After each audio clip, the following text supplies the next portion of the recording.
konflik dan negosiasi dalam organisasi. Kami dari kelompok 14, kelas 04 Sake 001, yaitu saya Demilga Mahfiradira, lalu rekan saya Neng Yunitasari dan Putri. Pengertian konflik. Konflik merupakan suatu proses yang dimulai ketika satu pihak merasa bahwa pihak lain telah dipengaruhi secara negatif atau tentang memengaruhi secara negatif tentang sesuatu yang diketahui pihak pertama, menurut Robbins and Judge 2011.2.488. Menurut Make Sense dan von Glenow memberikan definisi konflik sebagai suatu proses di mana satu pihak merasa bahwa kepentingannya ditentang atau dipengaruhi secara negatif oleh pihak lain. Pandangan tentang konflik. Pandangan tradisional berpandangan bahwa semua konflik itu berbahaya dan harus dihindari. Konflik dipandang sebagai akibat disfungsional dari komunikasi yang buruk, tidak adanya keterbukaan dan ketidakpercayaan antar anggota, serta ketidakmampuan para manajer untuk tanggap terhadap kebutuhan dan aspirasi karyawan mereka. Ini merupakan pandangan sederhana. Pandangan hubungan kemanusiaan. Pandangan ini berpendapat bahwa konflik adalah kejadian alamiah dalam semua kelompok dan organisasi. Konflik dianggap sebagai sesuatu yang tidak dapat dihindari karena di dalam kelompok atau organisasi pasti terjadi perbedaan pandangan atau pendapat antar anggota. Oleh karena itu, konflik harus dijadikan sebagai suatu hal yang bermanfaat guna mendorong peningkatan kinerja organisasi. Yang terakhir, pandangan interaksi. Pandangan ini mendorong munculnya konflik dengan dasar pemikiran bahwa sebuah kelompok yang harmonis, damai, tenang, dan kooperatif biasanya menjadi statis, apatis, serta tidak tanggap terhadap perlunya perubahan dan inovasi. Pandangan ini tidak bermaksud untuk mengatakan bahwa semua konflik adalah baik. Kategori konflik. Konflik fungsional, yaitu konflik yang mendukung tujuan kelompok dan meningkatkan kinerjanya. Konflik fungsional dapat meningkatkan kesadaran organisasi akan masalah-masalah yang harus diatasi, mendorong pencarian solusi-solusi secara lebih luas dan lebih produktif, dan lazimnya memfasilitasi perubahan yang positif, adaptif, dan inovatif. Konflik disfungsional, yaitu konflik yang menghambat kinerja kelompok secara spesifik. Konflik-konflik yang menguntungkan seringkali dapat berubah menjadi konflik yang berbahaya. Pada sebagian kasus, hampir tidak mungkin mengidentifikasi kapan persisnya konflik fungsional berubah menjadi konflik disfungsional. Tingkat stres maupun tingkat konflik yang dapat menciptakan sebuah pergerakan yang sehat dan positif ke arah pencapaian tujuan dan suatu kelompok dapat bersifat merusak dan disfungsional pada kelompok lain. Ada 3 tipe konflik: konflik pekerjaan, konflik hubungan, dan konflik proses. Lanjut ke pembahasan selanjutnya, kita akan membahas mengenai jenis dan penyebab konflik yang terdiri dari konflik konstruktif dan juga konflik destruktif. Pembahasan yang kedua, kita akan membahas mengenai proses konflik yang di dalamnya terdapat potensi pertentangan dan ketidakselarasan, kognisi dan personalisasi, intention, behavior, dan juga hasil. Dan pembahasan yang terakhir kita akan membahas strategi negosiasi.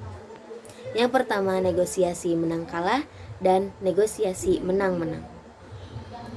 Yang pertama, ada jenis dan penyebab konflik. Ditinjau dari segi fungsinya, ada 2 jenis konflik, yaitu konflik konstruktif dan juga konflik destruktif.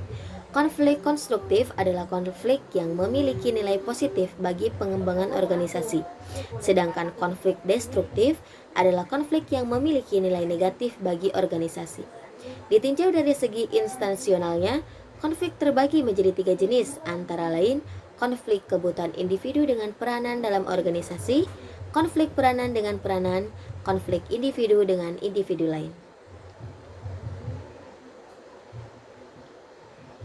Dilihat dari segi materi, konflik tujuan terjadi ketika ada dua atau lebih tujuan yang kompetitif atau bahkan kontraktif.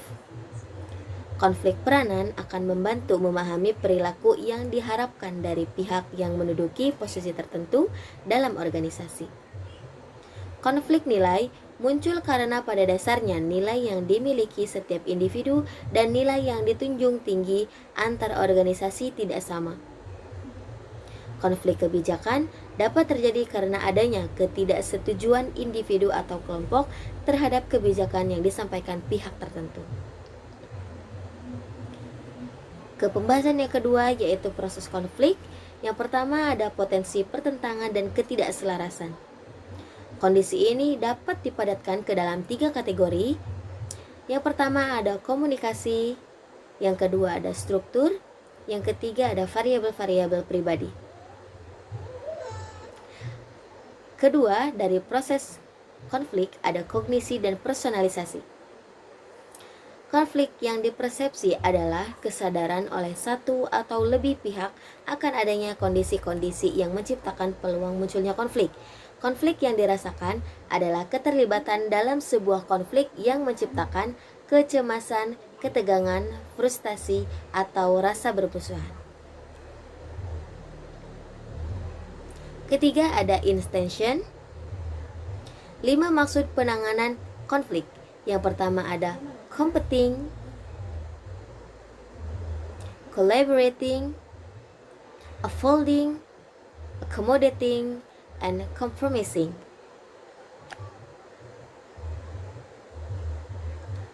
Yang keempat ada behavior. Tahap perilaku mengikuti pernyataan. Perilaku konflik ini biasanya merupakan upaya kasat mata untuk mengoperasikan maksud dari masing-masing pihak.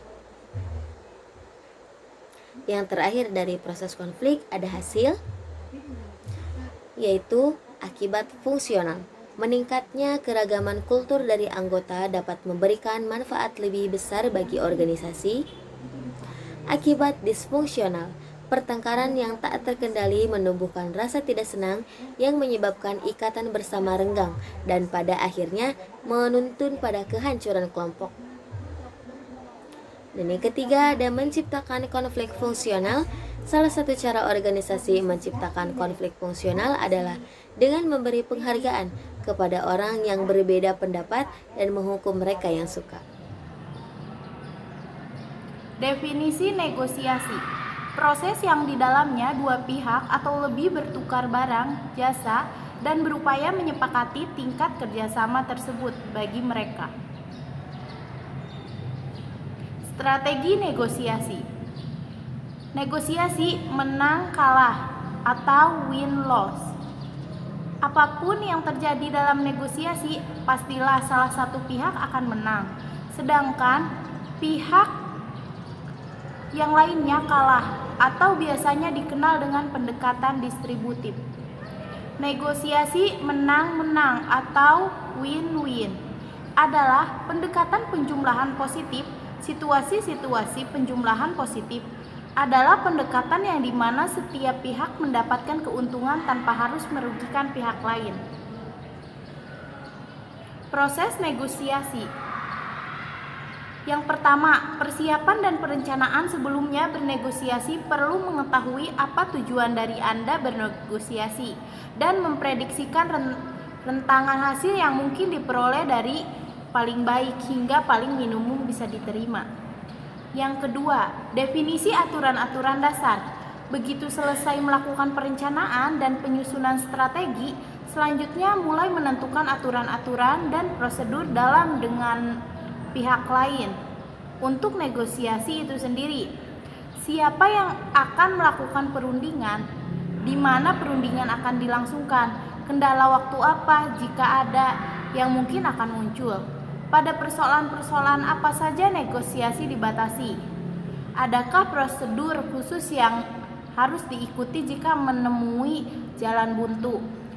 Dalam fase ini, pihak juga akan bertukar proposal atau tuntunan awal mereka. Proses negosiasi. Yang ketiga itu klarifikasi dan Justifikasi. Ketika posisi awal sudah paling dipertukarkan, baik pihak pertama maupun kedua akan memaparkan, menguatkan, mengklarifikasikan, mempertahankan, dan menjustifikasikan tuntutan awal. Yang keempat, tawar-menawar dan pemecahan masalah. Pada saat ini akan terjadi tawar-menawar antara dua pihak untuk mencapai sebuah solusi, di mana solusi tersebut akan berguna untuk memecah masalah.